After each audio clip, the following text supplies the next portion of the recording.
तमाम ओबीसी बहुजन समाजाचा आवाज माननीय नामदार भुजबळ साहेब. सगळ्यांनी खाली बसून घ्या शांततेत. मी लवकर संपवणार आहे, जरा 10-15 मिनिटं आपण शांततेने ऐका.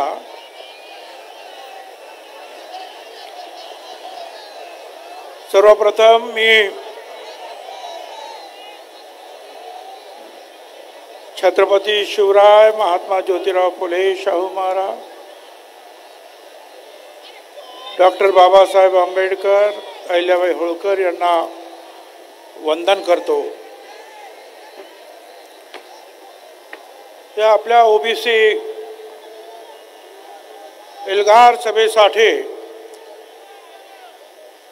या सभामंचावर आले असलेले आणि आतापर्यंत ज्यांची आपण तडफदार भाषणं ऐकली असे धनंजयराव मुंडे, प्रकाश शेंडगे, आमदार गोपीचंद पडळकर, आमदार मनोज कायंदे, पंकज समीर, लक्ष्मणराव गायकवाड, शबीर अन्सारी, प्राध्यापक लक्ष्मण हाके, माजी आमदार संजय दौंड, तोताराम कायंदे, राजारामजी पाटील, मनोहर धोंडे, सत्संग मुंडे, बापू भुजबळ, नवनाथ वाघमारे, ईश्वर बालबुते, पी.टी. चव्हाण, राजेंद्र महाडोळे, संभाजी झुंजार, सुदर्शन घेरडे, माझ्या इतर सर्व नेते, माझ्या बांधवांनो, भगिनी आणि मातांनो. खरं म्हणजे राज्यामध्ये अतिवृष्टी झालेली आहे, प्रचंड महापूर आले. असं असताना सुद्धा तुम्ही सगळे इथे आलात ओबीसीची वज्रमूठ दाखवण्यासाठी. त्यासाठी आपल्याला लाख लाख धन्यवाद.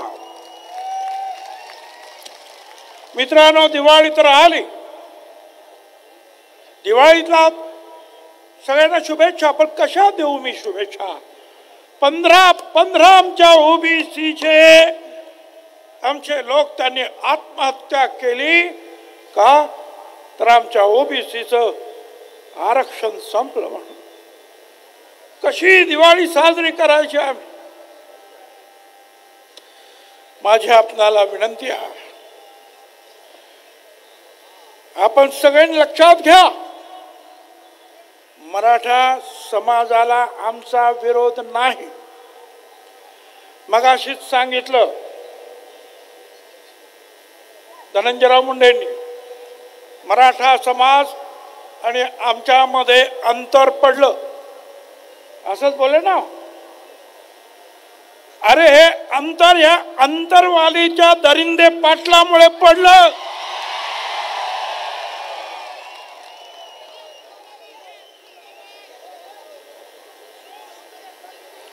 मराठा समाजाला वारंवार आम्ही वेगळ्या आरक्षणासाठी पाठिंबा दिला. मराठा समाजाचे 58 मोर्चे निघाले. गुजरातमध्ये निघाले पाटीदार पटेल, पुढे राजस्थानात गुर्जर, हरियाणामध्ये जाट मोर्चे निघाले की आम्हाला सुद्धा आरक्षण पाहिजे. आणि मग मोदी साहेबांनी EWS आणला आणि सांगितलं की काही घटक जे आहेत ते शिक्षणात कदाचित मागे आहेत, आर्थिक दृष्टीने मागे आहेत, पण सामाजिक दृष्टीने मागे नाहीत, म्हणून त्यांना रिझर्वेशन मध्ये जागा देता येत नाही. आणि म्हणून हा 10% EWS आणला. मगाशी ज्यांनी सांगितलं आमच्या सगळ्या एका EWS मध्ये 10 मध्ये 8 मराठा समाजाचे लोक निवडून आले होते. बघा, 100% मधले 10%तले 8% एकच समाज. तरी सुद्धा म्हणाले आम्हाला मराठा समाजाला आरक्षण पाहिजे. आम्ही म्हटलं बघ द्या. आता 10% आरक्षण दिलं मराठा समाजाला. आता म्हणतात मला ओबीसीच पाहिजे. आणि कोण म्हणतंय? ज्याचा काही अभ्यास नाही, ज्याला आरक्षण कशा, अरे आरक्षण सामाजिक दृष्ट्या जे मागास आहे त्यांच्यासाठी आरक्षण आहे. आरक्षण गरिबी हटावचा कार्यक्रम नाही. आणि माझ्या सगळ्या तमाम बांधवांना महाराष्ट्रातील मी आपल्या सगळ्यांना सांगू इच्छितो, हिशोब करा. 54% ओबीसी, 374 जाती, 54%. 13% दलित बांधव, 7% आदिवासी, 74% झाले.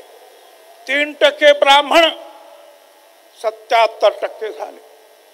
त्याच्यानंतर मुस्लिम, आणि मग जे शिल्लक राहतात ते किती ते मोजा, ते मराठा समाज. पण काय 60% आम्ही, 50% आम्ही, 5 कोटी मुंबईत आणणार. अरे 5 कोटी आणले की 10-15 हजार माणसं आणली आणि सरकारने जरा नरमाईनं घेतलं म्हणून तुमची दादागिरी झाली. जर पोलिसांना सांगितलं असतं ना यांना जरा बरोबर कामाला लावा, तर 1 रात्र थांबायला पाहिजे होतो. 1 रात्र. सगळा रस्ता तर पोलिसांनी मुंबईच्या साफ करून टाकला होता. आणि हे कोण होते हो? मराठा समाजाचे लोक नाहीत, मराठा समाजाला विरोध नाहीत. हे फक्त त्याचे दारूवाले, वाळू चोर यांनी आणलेले लोक, या दरिंदे पाटलाने आणलेले त्याचे ते लोक काय हैदोस घातला. आणि मग आपल्याला कल्पना आहे की घाईघाईने ते देण्यात आलं. अनेकांनी जे आहे स्वर्गीय मुंडे साहेबांचं नाव घेतलं. मुंडे साहेब तर आम्हाला भावाप्रमाणे होते. जनगणनेची मागणी समीर भुजबळ आणि मुंडे साहेब या दोघांनी अख्ख्या पार्लमेंटमध्ये दणाणून सोडली होती. पण काँग्रेस पक्षाच्या प्रणब मुखर्जीने येऊन सांगितलं, 100 खासदार उभे राहिले. प्रणब मुखर्जीने सांगितलं आम्ही देतो. सगळे शांत बसले. समता परिषद सुप्रीम कोर्टात गेली होती. आम्ही केस मागे घेतली, पण आमचा घात झाला. कारण जनगणना जी दशवार्षिक होते, जनगणना आयुक्त, कमिशनर, सेन्सस कमिशनर, ती खरी असते. खोटं सांगितलं तर तुरुंगाची सजा आहे. पण प्रणब मुखर्जीने ते केलं नाही. त्यांनी काय केलं? प्रत्येक राज्याला सांगितलं तुम्ही करा. गावचं असेल तर ग्राम विकास खात्यानं करा, शहराचं असेल तर शहर नगर विकासने करा. आणि तिथे आमची फसगत झाली. तिथे गोपीनाथराव पण फसले आणि आम्ही सगळे फसलो. पण आता परत एकदा मोदी साहेबांनी सांगितलं की आम्ही जातगणना करणार. मोदी साहेब, आमची तुम्हाला हात जोडून विनंती आहे, दशवार्षिक जनगणनेबरोबरच जातगणना झालीच पाहिजे. अरे गोपीनाथरावांनी सुद्धा सांगितलं, अरे आमचे तुम्ही बकरे, मेंढ्या, शेळ्या त्याची सुद्धा जनगणना करता, आमची सुद्धा जातगणना करा. ते आता करा. आणि हे आम्ही जे सांगायला इथे काही आलो तर एक काळतोंडे नावाचा कोणतरी, तो काळतोंडे म्हणतो छगन भुजबळ कसा येतो इकडच ते बघतो. अरे काय तू बघतो, काय बघणार आहेस तू रे? अरे असे खूप झेलून झाले. आणि त्या सगळ्यांना सांगतो, उडवाच मान माझी, माझा नकार नाही. उडवाच मान माझी, माझा नकार नाही. इतकीच शर्त आहे, मी वाकणार नाही. धोका जरी मला रस्त्यात दुश्मनांचा मागे फिरावयाचा विचार कदापि नाही. तू काय रे काळ तोंड्या मला थांबवतो? झालं. हे 2 सप्टेंबरला एक JR निघाला.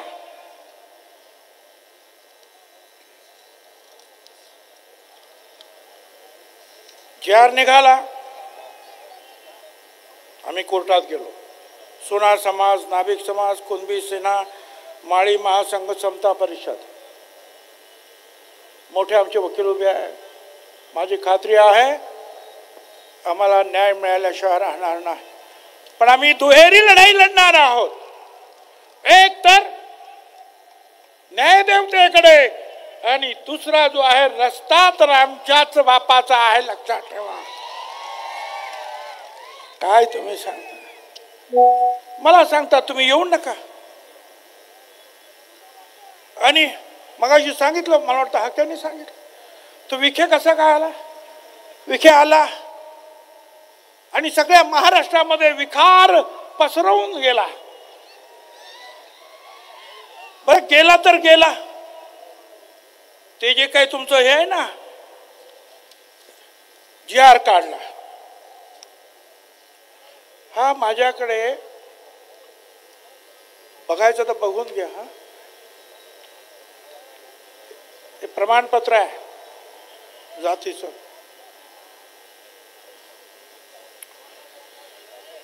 3 तारखेला 3 ऑक्टोबर 25ला सकाळी अर्ज केला. 3 ऑक्टोबर 25ला सकाळी अर्ज केला. त्याच दिवशी 3 तारखेला त्याच दिवशी संध्याकाळी जात प्रमाणपत्र मिळालं. अरे 8-10 महिने लागतात. एवढे फास्ट कसे झाले तुमचे हे अधिकारी? हे सगळे जे आहेत अनेक सर्टिफिकेट त्याचे चेक झाले सकाळपासून संध्याकाळपर्यंत. मिळायला पाहिजे तर दाखवायला तयार आहे मी. पहा माझ्या हातात. मी सीएम साहेबांना सांगितलं, मी त्या आपल्या महसूल मंत्री बावनकुळेंना सांगितलं, म्हटलं एवढे फास्ट अधिकारी कधीपासून जन्माला आले या देशात? आम्हाला 10 महिने लागतात, याला 10 तासात. हे जर थांबवलं नाही ना तर लक्षात ठेवा, आपणच सांगितलं ओबीसी आमचा डीएनए आहे. हा डीएनए कधी सर्कल काही सांगता येणार नाही. बरं या सीएम या विखेंनी बाबा दिला, त्याच्या हातामध्ये एक प्रमाणपत्र म्हणजे जी.आर. दिला. आणि आपण सगळ्या याच्यात पोलिसांची भरती असेल, शिक्षकांची भरती असेल, कुठे भरती असेल, आपण काय असतो पात्र व्यक्तींना नेमण्यात यावे. त्याच्यात म्हटलं होतं पात्र मराठा समाजाच्या व्यक्तींना नेमण्यात यावं. याने काय सांगितलं या दरिंदे पाटलाने? त्या विखेला म्हटलं तुम्ही इथे बसा, हा पात्र शब्द काढून या. 1 तासामध्ये पात्र शब्द काढला आणि मराठा समाजाला आरक्षण देण्यासाठी असं करा. कुठला कायदा? हायकोर्टाचे सगळे माझ्याकडे इथं सगळे निर्णय आहेत हायकोर्टाचे सहित. मराठा कुणबी या 2 वेगळ्या जाती आहेत. हायकोर्टाचा निर्णय. दुसऱ्या याच्यामध्ये म्हटलेलं आहे की मराठा आणि कुणबी एकच जात आहे असे मानणे हा सामाजिक मूर्खपणा आहे, हायकोर्ट म्हणता. अरे कसं काय तुम्ही देता? आणि इथे सुप्रीम कोर्टाने सुद्धा सांगितलं की मराठा समाज सामाजिक दृष्ट्या मागास नाही, त्यांना आरक्षण देता येणार नाही, हे त्यांनी सुद्धा सांगितलं. मग कसं काय तुम्ही देता? आणि त्यावेळेस सीएम कुठे होते? सीएम नागपूरला. इथे यांनी निर्णय घेऊन टाकला, पात्र पण शब्द काढून टाकला. सीएम ना मला सांगायचं आहे सावधान, ही जी मंडळी आहेत ना, ही तुमच्या वाईटावर आलेली आहे, तुम्हाला अडचणी निर्माण करणार आहेत. त्यांचं टार्गेट ओबीसी नाहीये, त्यांचं टार्गेट देवेंद्र फडणवीस आहे, लक्षात ठेवा. या सगळ्या बीजेपीच्या सगळ्या नेत्यांना सांगतोय, आज तुम्हाला ओबीसीच्या ताकदीवर 125 135 आमदार मिळाले. त्या ओबीसी वर जर अन्याय कराल तर ओबीसी आज दूध खुळे राहिलेले नाहीत, लक्षात ठेवा. त्यामुळे लवकरात लवकर याच्यामध्ये आपल्याला मार्ग काढावा लागेल. काही लोकांनी तर एक पत्र पाठवलेत लोकांना, मी कुणबी आहे, ज्यांना कोणाला सर्टिफिकेट पाहिजे असेल त्यांना मी देऊन टाकतो की हा कुणबी आहे म्हणून. बघा फिरतंय सगळीकडे. अरे कुठलाही नागपूरचा एखादा कुणबी किंवा कुठला, आणि तो आपल्या कोल्हापूरला सांगणार की हा माणूस कुणबी आहे. काय आहे? अरे कायदा आहे की नाही? मी आता नागपूरचा निघाला म्हणून सांगितलं, नागपूरचं मला आठवलं. नागपूरला मोर्चा काढला, वडेट्टीवार साहेबांनी काढला, आमचा विरोध नाही. इथेच अंबडला पहिल्यांदा वडेट्टीवार साहेब आले आणि त्यांनी सांगितलं की पक्ष वगैरे बाजूला, हा पिवळा झेंडा हा एकत्र घेऊन आपण जाणार आहोत, लढणार आहोत.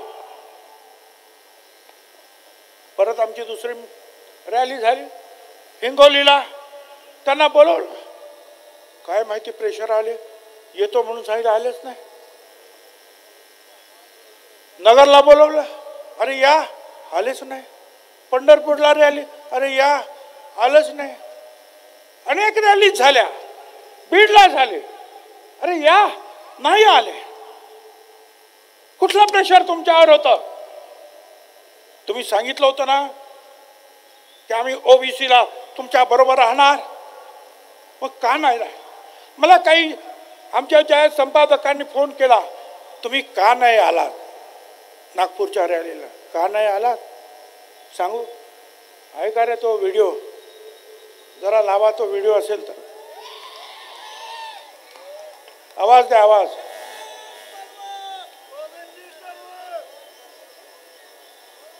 अरे आवाज आहे का नाही त्याला? मला ओबीसी. जय शिवराय भावन. तर काँग्रेसचे आपले वडेट्टीवार काका कसे डबल ढोलकी ते बघायचंय का? बघायचंय? गाण्या लाव रे तो व्हिडिओ. मी आजही जोरात सांगतो आपल्याला, मला ओबीसीतून या, कारण हा निजामच्या वेळेस मराठवाड्यातला कुणबी समाज, मराठा समाज हा ओबीसी होता, हे मला माहित आहे. हे मला माहित आहे. पण 2 महिन्यापूर्वी जो मिटिंग घेतली, 2 महिन्यापूर्वी, 3 महिन्या 4 महिन्याच्या पूर्वी मुख्यमंत्र्यांच्या उपस्थितीमध्ये जी बैठक झाली आणि त्या बैठकीमधला मसुदा काय ठरला, त्याचं टीओआर काय ठरला, टर्म ऑफ रेफरन्स काय ठरला, की ज्या वेळेस तुमची मागणी आली की कुणबी म्हणून ओबीसीना, आंदोलन ओबीसीना आरक्षण देण्याची, त्यावेळेसचे दाखले मागितले गेले, त्यावेळेसचे पुरावे मागितले गेले. त्यावेळेस कोणी मागितले? त्यावेळेस कमिशनरला त्याचं अध्यक्ष केलं गेलं, पण ते मिटिंग एकही झाली नाही. 4 महिन्यात एकही मिटिंग झाली नाही, हे आपल्या सगळ्यांना माहित आहे. माझी इच्छा आहे, माझी भूमिका मी मांडण्यासाठी आलो, एक ओबीसीचा नेता म्हणून, विरोधी पक्षाचा नेता म्हणून, एक काँग्रेस कार्यकर्ता म्हणून माझी भूमिका आहे. तुम्हा सगळ्यांना, मराठा सगळ्या समाजाच्या विशेष करून या मराठवाड्यातील जो निजामाच्या काळात कुणबी म्हणून होते, तुम्ही घेतला नाही, विदर्भातल्या लोकांनी घेतला, त्याचा आनंद घेतला, त्याचा म्हणजे त्या आरक्षणाचा फायदा घेतला, तुम्ही घेतला नाही. पण आजही आमची भूमिका आहे की महाराष्ट्रातील ओबीसी समाजांना, आपल्या मराठा समाजांना ओबीसीतून आरक्षण द्या, ही माझी भूमिका आहे. परत ऐकायचंय, मराठा समाजाला ओबीसीतून आरक्षण द्या म्हणताय. आता याचं काय सांगायचं आहे? हे सगळं जे आहे फिरतंय, सगळं व्हायरल होत आहे. वडेट्टीवार, एकच मुद्दा घेऊन तुम्ही उभे राहा, आम्ही तुमच्या बरोबर आहे.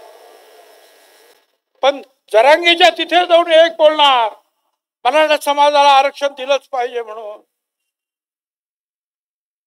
अंबडच्या मीटिंग मध्ये येऊन तुम्ही सांगा आम्ही तुमच्या बरोबर आहोत, नंतर आमच्याकडे आमचा परत पाठ फिरवणार, हे कसं काय शक्य आहे? आणि म्हणून मी त्यांना सांगितलं, त्या संपादकांना, बघा हे व्हिडिओ, तासाला जर तुम्ही बदलायला लागलात तर ओबीसी समाजाचा घात होईल. तुमचं लक्ष, मी पक्षासाठी काम करत नाही इथे, हे कुणी पक्षासाठी काम करत नाही. आम्ही इथे ओबीसी साठी काम करतो. आम्ही पक्षाच्या दावणीला बांधलो गेलो नाही. पक्षाच्या वेळेला आम्ही पक्षाचं काम करू, पण ओबीसीचं आल्यानंतर फक्त ओबीसी साठीच लढणार. तुम्हाला राजकारण करू नका. तुम्ही फक्त तिथे देवेंद्र फडणवीसला काढा. अरे तुम्हीच तर म्हणाला होतात ना मराठा समाजाला आरक्षण द्या, आणि परत म्हणतात देवेंद्र फडणवीसला काढा. तुमचं राजकारण आहे. ज्यांनी हे दिलं, हे सगळं केलं, त्या विखेंचं नाव घ्या ना, ते नाही. त्याच्यातून तुमचं राजकारण डोकावतं. मेहरबानी करा.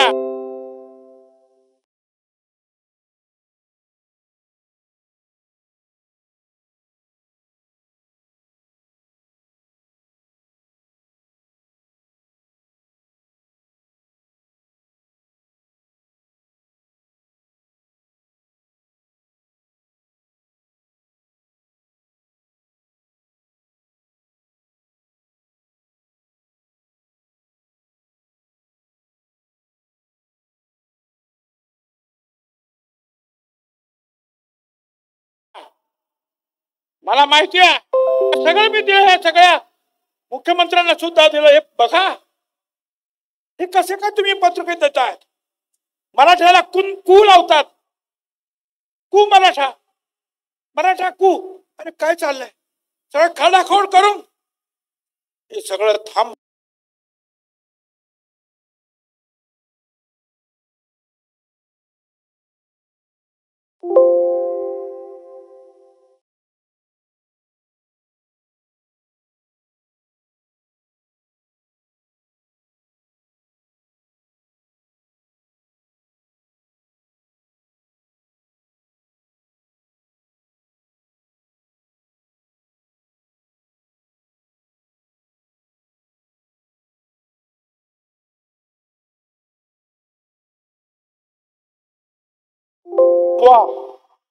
नाही पेक्षा मोठा अडथळा शिव केले. आडवे करा, त्यांना आडवे करा, एवढंच तुम्हाला मी सांगतो. निवडणुका आता येतात, लहान लहान निवडणुका येतात. एवढंच करा. धनगर उभा राहिला तर माळी नको, माळी उभा राहिला तर तिथे वंजाळ नको. एका विरुद्ध एक लढा. विजय तुमचा आहे. दलित, आदिवासी, मुस्लिम सगळ्यांना एकत्रित घ्या. विजय तुमचा आहे. जर तुम्ही अशा रीतीने जर लोकांना मार्गदर्शन करत असाल तर आम्हाला सुद्धा ते करता. एका मोठ्या नेत्यानं मला फोन केला विरोधी पक्षाच्या, की आम्ही जरंगीला त्या दरिंदीला भेटायला गेलो तर तुम्ही आमच्यावर टीका करता, आणि तुमचे हे विखे पाटील कारण नसताना परत जातायत, तेव्हा तुम्ही का गप्प बसतात? मला त्यांना सांगायचं, आम्ही त्यांना सुद्धा सोडणार नाही, गप्प बसणार नाही. आणि त्या बीजेपीच्या नेत्यांना सुद्धा सांगतोय, तुमच्या लोकांना आवरा. तुम्ही आता केलात ना, आम्ही कोर्टात लढू. तुम्ही अशा उलटे सुलटे आदेश दिलेत ना, आम्ही रस्त्यावर लढू, आम्ही निवडणुकीत लढू. नाहीतरी आतापर्यंत तुमच्या पाट्या उचलल्यात ना रे आम्ही. एक दिवस असा येईल की आमचा हा गोर गरीब ओबीसी भटका विमुक्त हा सुद्धा पालखीत बसेल आणि तुम्हाला सतरंजा उठवायला लावल्याशिवाय राहणार.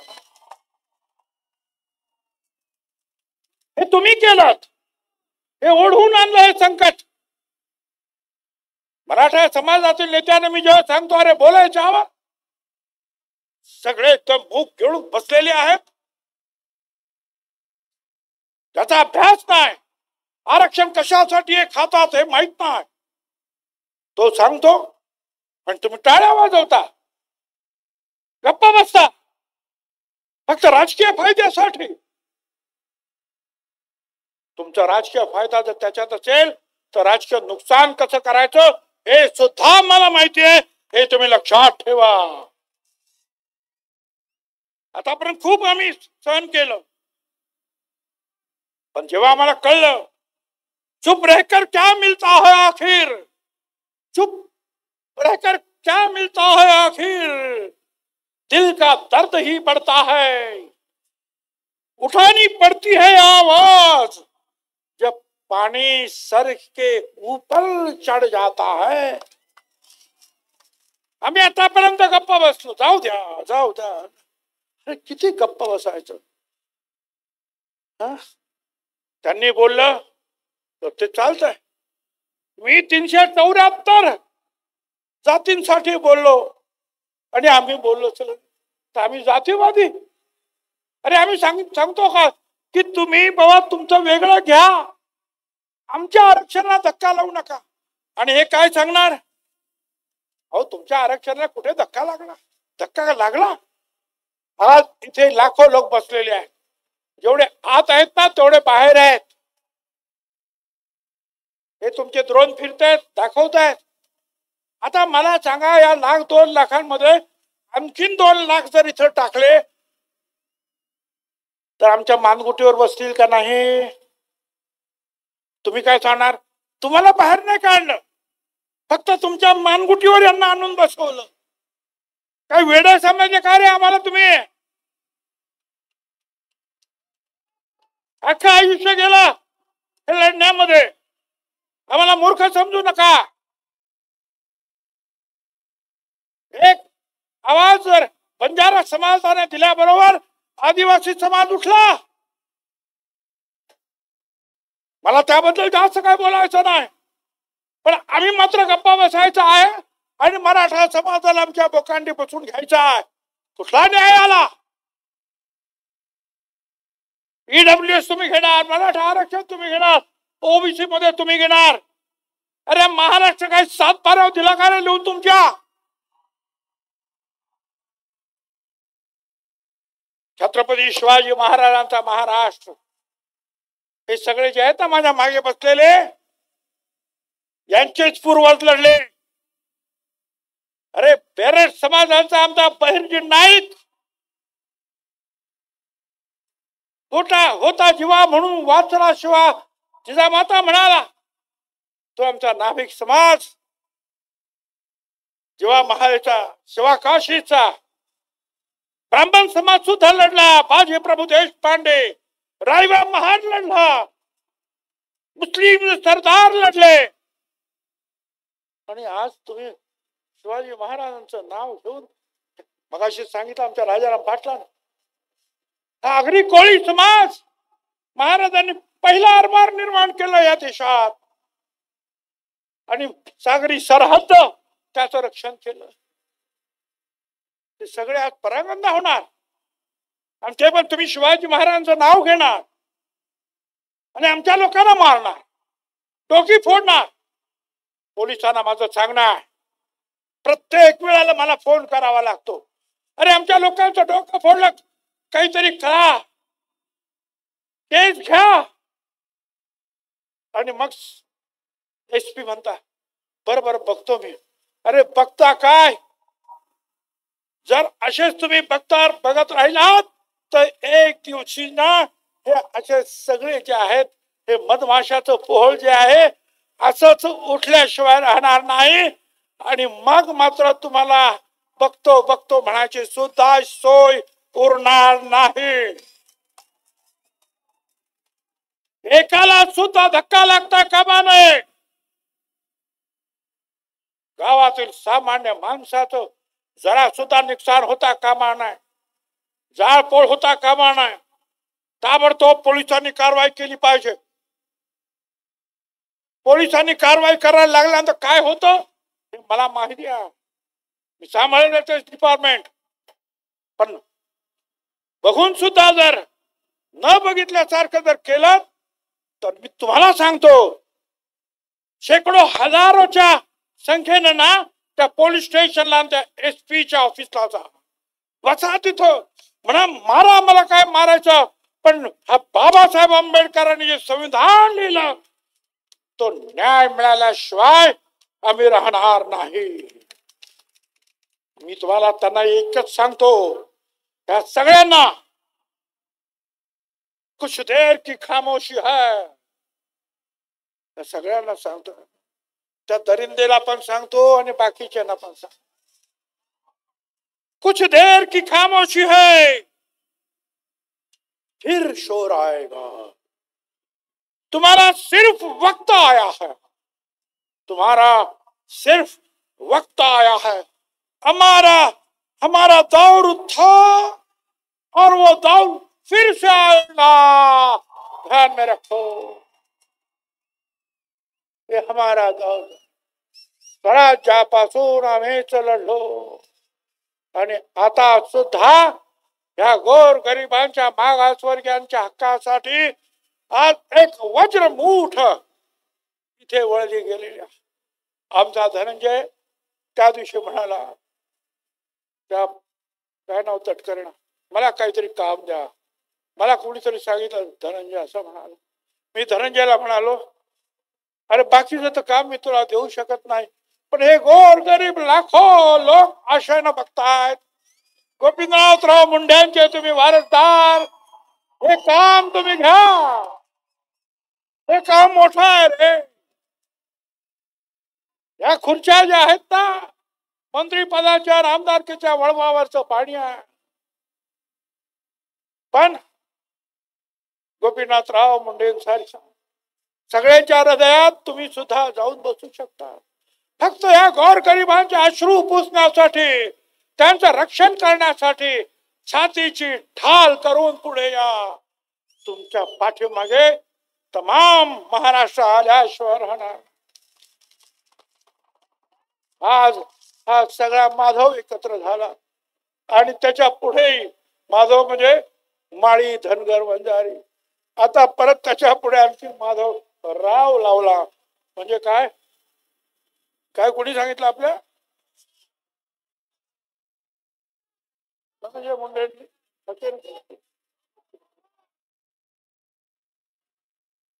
तर यांना सुद्धा सगळ्यांना बरोबर घ्या. वेगवेगळ्या 374 जाती आहे.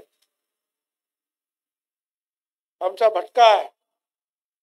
अरे काय भटका म्हणजे किती मर्याय वाले, देवी घेऊन जाणारे, या गावातून त्या गावातून पालक घेऊन जाणारे, काय करायचं? कोण कुंभार आहे, कोण सुतार आहे, कोण नाभिक आहे. आणि तुम्ही सांगणार यांच्यावर बहिष्कार टाका. मला सांगा, जर आता या सगळ्यांनी जर ठरवलं की त्यांनी आमच्यावर बहिष्कार टाकला आणि यांनी त्यांच्यावर बहिष्कार टाकलं तर कुणाचं गाडं आडव सांगा बघू? कुणाचं गाडं? अरे हीच माणसं आहेत कष्टकरी, हीच माणसं आहेत या महाराष्ट्राच्या मातीमध्ये काळ्या आईची सेवा करणार, तमाम जनतेची सेवा करणारी हीच माणसं आहे गोर. त्यांच्यावर तुम्ही बहिष्कार टाकणार? आणि यांनी जर बहिष्काराची भाषा केली तर किती अडचणीत होईल. म्हणून मी सांगतो, अजूनही सांभाळा. त्या दरिंदे पाटलाच्या पाठीमागे मराठा समाज त्यांनी आवाज उठवला पाहिजे की आम्हाला याचं नेतृत्व मान्य नाही. गावागावामध्ये लढाया लावणारा, समाजामध्ये दुश्मनी पसरवणारा हा दरिंदे, याला परत याचा आवाज बंद करण्यासाठी आम्हाला सांगू नका.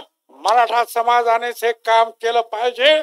आणि आपल्याला कल्पना आहे, यशवंतरावांपासून सगळ्यांनी आतापर्यंत जे जे मुख्यमंत्री झाले त्या सगळ्यांनी त्या सगळ्यांना जवळ घेऊन राज्य केलं. छत्रपती शिवाजी महाराजांनी राज्य केलं सगळ्यांना घेऊन. याच पावलावर पाऊल टाका एवढंच मला सांगायचं आहे. आणि पुन्हा एकदा सांगतोय की येणाऱ्या निवडणुकीमध्ये ज्यांनी ज्यांनी तुमच्या विरोधात भूमिका घेतली त्यांना बरोबर डोक्यात ठेवा आणि त्यांचा बरोबर हिशोब करा. धन्यवाद. जय हिंद, जय महाराष्ट्र.